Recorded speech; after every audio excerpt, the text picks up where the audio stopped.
na po yung ating tutorial paano fill upan yung internal readiness mechanism. Isa ito sa mga kailangan i-submit sa pagkuha ng Trustmark.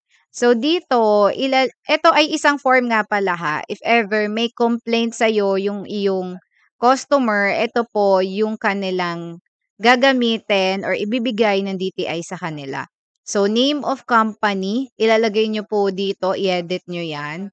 Yung pangalan ng inyong business, type of business, ilagay nyo po kung kayo ay sole proprietor, corporation, or partnership. Name of business, ano pangalan ng inyong business. And then dito, kailangan nyo yung kailangan yung mga information na to kasi para sa pag-fill up ng customer nung kanilang complaint form, which is ito yon yung Annex A. So, dyan ibabase.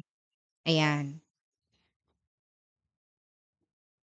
So, yung social media page nyo, if ever meron kayong mga BF page, ayan, ilagay nyo po dyan. And then, online platform chat, if ano yung mga orange app, letter L, or yung black app nyo, ilagay nyo po dyan yung link. Ayan, kung saan kayo makakontakt. And then, email address, yung email address nyo, and then messaging app, if ever meron kayo nun, ilagay nyo din dyan. Kung wala, leave it blank lang po, mga momshies. And then, ilalagay mo dito kung ilang oras mo ba ma-a-acknowledge yung complaint ng customer. May example naman dito, within 24 hours. Ayan, pwedeng kahit yan na lang din po ilagay nyo. Or kung mas, 48 hours bago nyo ma-acknowledge. And then, magkakaroon ng investigation.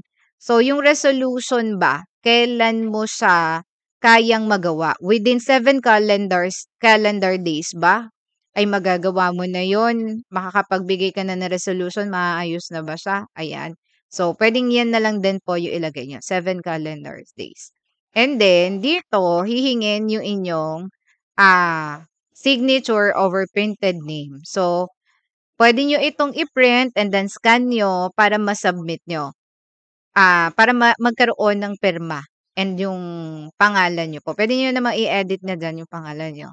And then yung business name, ilalagay nyo din siya. So, yun lang mo, Momshi. Sana nakatulong sa inyo tong video na